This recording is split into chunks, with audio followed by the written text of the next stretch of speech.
Yo, Gengar gets absolutely wrecked in Pokemon Sun and Moon, guys, and that is what this video is about, looking at the just absolutely crazy nerfs that we're getting in the new Pokemon game. And I do know one thing, I know that some other YouTubers have already covered this information right here, but here's the thing, they missed actually quite a few nerfs that no one is talking about, which is kind of weird, mostly because everyone's just reading off of this like Google Docs right here, like, alright, we got Ally Switch, that's actually a buff, Dark Void nerf, and we got some other crazy changes around, but another thing that people are missing is that Destiny Bond has also been nerfed. So as people dig a bit more, we might find a couple more nerfs and stuff like that. But overall, those are the things being missed. As you can see, Destiny Bond has been nerfed as well. Fails if used in succession. Honestly, this is a change that I think has been needed for quite some time, because the way that Destiny Bond works is like, you can just sit back and be like, nope, nope, nope, like you just wait for them to attack you, and depending on how it goes, it could go to some weird stall scenarios. It takes like no skill to use, there's zero counterplay to it depending on how offensive the opponent is. So with this, it at least creates some kind of dynamic, and you can't just sit behind Destiny Bond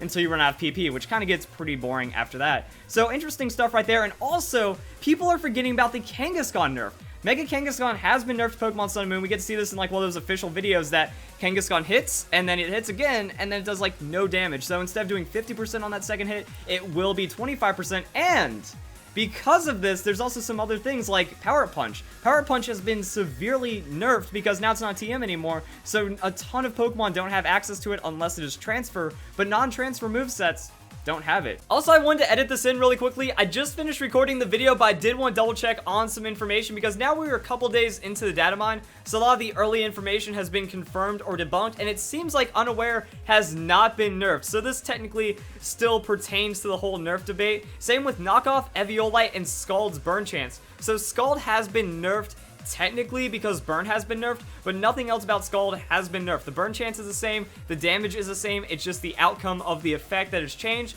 Also, Eviolite, people were saying that Eviolite got knocked down to 25%. That seems to not be true, and Knockoff doesn't really have too much nerf going on, and then the same with Unaware, that people were fooled by the description.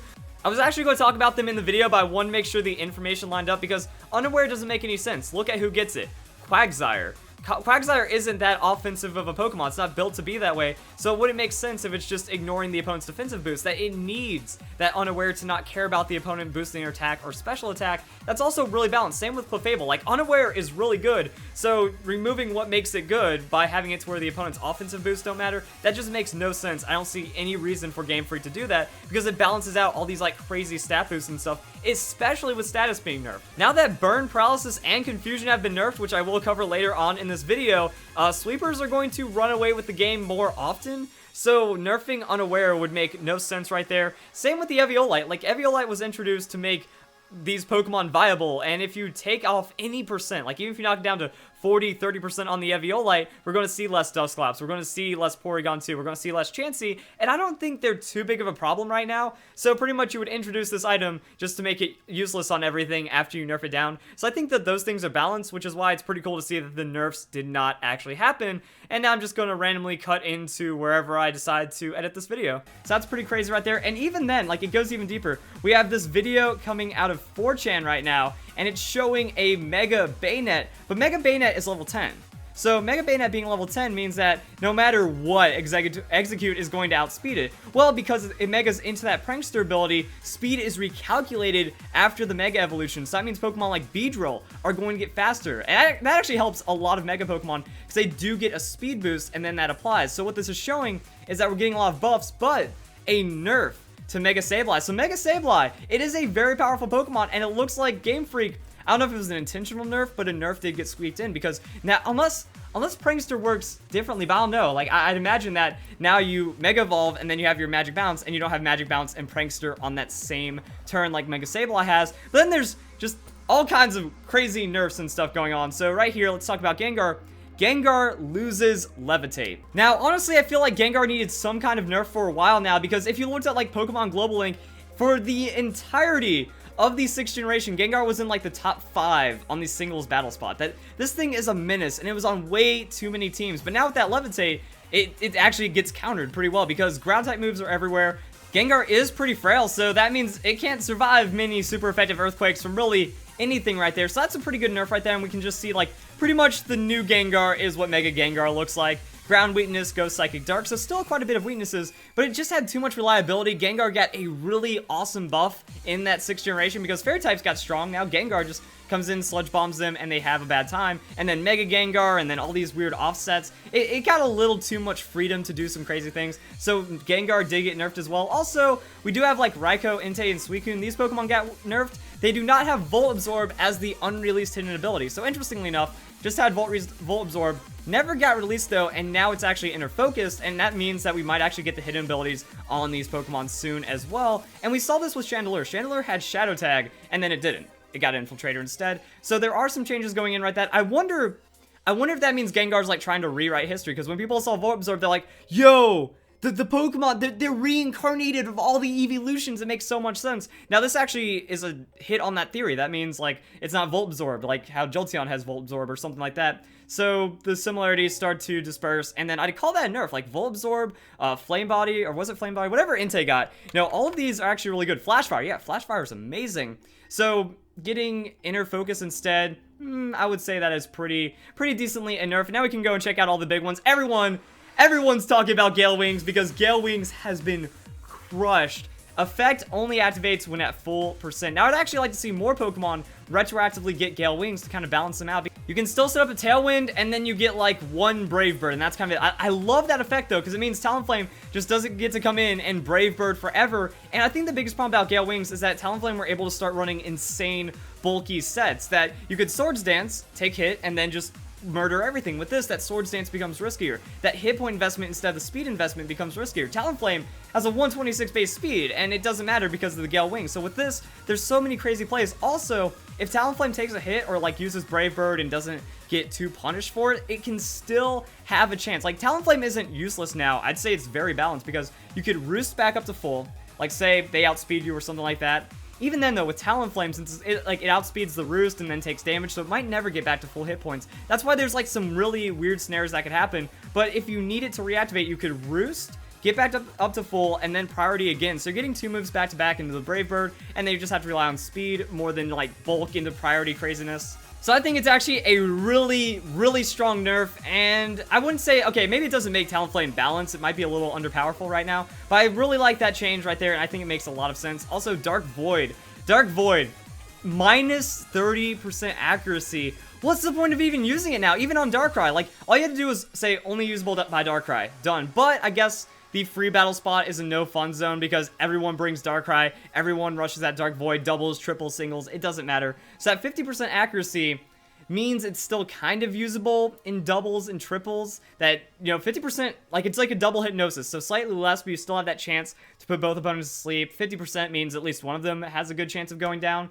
The nerf right there, I think you could maybe done 60-70% just to keep it on that Darkrai, but now only usable by Darkrai, which means VGC Smeargle shenanigans are gone, and that means we might actually see, like, a realistic, legitimate meta thing develop that isn't just Smeargle hides behind legendaries or the most powerful Mega Pokemon or the most powerful Pokemon in the game. So diversity will definitely come through, but I feel like that also nerfed it too hard. Like, I'd like to see Smeargle gamble that 50%. 80 is way too reliable, but if Smeargle could use it and get the 50%, I think that would be balanced as well. We also do have some other nerfs. Scald and Burn moves. Burn now only does 1/16 of your health. I believe, like, that's where the 6% is. Roughly 1/16 instead of the 1/8, and this is amazing. Because, like, Scald needed a nerf. I was thinking that you could drop Scald's base power or drop it down to, like, a 10-20% chance to activate, but this works out really well, too. Because one of the biggest problems about Burn is that you hit a tanky Pokemon. You know, even if it's a special attacker, even if it doesn't care about the attack drop and then losing 1/8 of your health in every turn, way too overpowered, way too overtuned. That's why, like, just Burn was running rampant last year, and even, like, 5th generation and stuff, so seeing this nerf is actually really solid. The 1/16 still kind of sucks, but it doesn't suck as much. That you can heal this off with leftovers instead of actually losing health every turn. You're just kind of neutralizing that right there. Sucker Punch with the nerf. Base power dropped to 70 instead of 80. That means a lot of those Sucker Punch strategies. Mega Mawile gets nerfed right there. A couple of things like that. Kangaskhan gets, like, double nerf because now Sucker Punch is doing no damage on top of that Parental Bomb nerf. Swagger, now 85% accuracy instead of 90%. Seems like Gamefreak did think Swagger with the swag play and all that stuff did become a bit of a problem in the 6th generation. I think it was balanced. I think it was pretty fun. But also I think Swagger did get over nerfed because right here, Confusion chance is only 1 in 3 now instead of 1 in 2. I don't know how to feel about that. I like it because it kind of offsets that attract. Attract is a 50% chance, and that has like some really cool play as well. But hitting yourself, taking damage on a 50%, I think the only way that they could really balance it a little better is that if Confusion wore off, had like a lower chance of wearing off. Because now it's a 1 in 3 chance, so you could waste a turn or two trying to confuse the opponent with this 85% accurate move. Now they don't even hit themselves in confusion. So I think it's too much of a gamble now, or like too much RNG, because I think confusion strategies were legitimate. They were really fun to play out and stuff. Thunderwave also being nerfed down to 90% accuracy. So like all this free status, you know, Will-O-Wisp has always been 85%. Thunderwave goes from 100% to 90%. Paralysis has also been nerfed as well. That paralysis only drops speed by 50%. I don't see people talking about this right now with this whole like nerf discussion. So yeah, paralysis doesn't lower your speed by 3/4, which means now you can do 2 stat boosts. If you get a tailwind behind you, if you get some kind of speed doubling, now you're going to be on a good platform instead of having to +6. Like, that was the crazy thing about old Thunderwave, or old Paralysis, is that +6 is actually ×4, so that would finally get you back up to neutral. But now if you have +3, +4, +5 in your speed, you're going to be able to recover from that paralysis a lot better. So it looks like Gamefreak just... They hit like almost every status right there. They nerfed the Dark Void, which was primarily used by singles and double, or Smeargle in doubles. I almost said singles and doubles. Burn was nerfed because the attack drop is always too strong. Swagger nerf, Confusion, Paralysis. Like, everything got tapped just a little bit because I feel that it was way too dependent on status. That's like, alright, you try to status your opponent's team and snowball it from there behind like really tanky Pokemon and stuff. So Gamefreak having a good idea onto how to speed up the game, I'm personally not a fan of that. I've been back since like 3rd, 4th generation trying to play these slower strategies that are more, I wouldn't say stall, but I would say amp up. I like getting into Pokemon, gaining a massive amount of stats while being super tanky, you know, playing that Curse, Amnesia, Stockpile, Minimize, all these things, and then just like rolling over the opponent right there. But it looks like we get to do a little less of that, and maybe throughout the course of a battle, we're going to see how this goes. Like, these are huge changes. Like, it doesn't seem like a lot. It's like, alright, we got a couple of things right here, and we list them off, and then we're good to go. But this is going to change, like, everything about the meta. Like, those little niche picks, like, okay,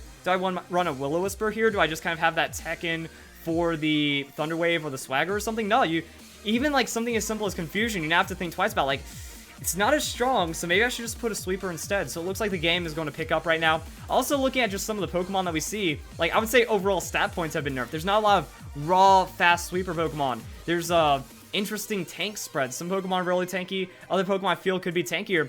So it seems like the 5th generation, 6th generation, almost all those Pokemon that were released, all the mechanics, all the stats were way overtuned. And now it seems Game Freak's like, alright, let's take a step back. Let's not release powerful Pokemon. We'll see how Z moves work out. We still have Megas to play around with, and then all these kinds of crazy things. Buffing a lot of Pokemon. Like, we can go and check this out. Like, we have the Pokemon stat buffs and stuff. Like, I'm going to be doing that video either next or like a couple days from now. I don't know how the timing is because there's so much to talk about. But as you can see right here, a lot of other Pokemon getting stats. So it seems like it was just kind of like leveling out the power creep and stuff with Game Freak, and I think that does make a lot of sense, and making it a little less RNG dependent, even though the game will always be about RNG. Like, they didn't nerf Minimize, they didn't nerf Evasion, because Evasion is very balanced, but at least that holds up right there. Some of these other stats things, there were more annoyances than actually like unbalanced RNG things. So we'll see how this goes. So I hope you guys enjoyed the video. Hope you all have a nice day. Thank you very much for watching.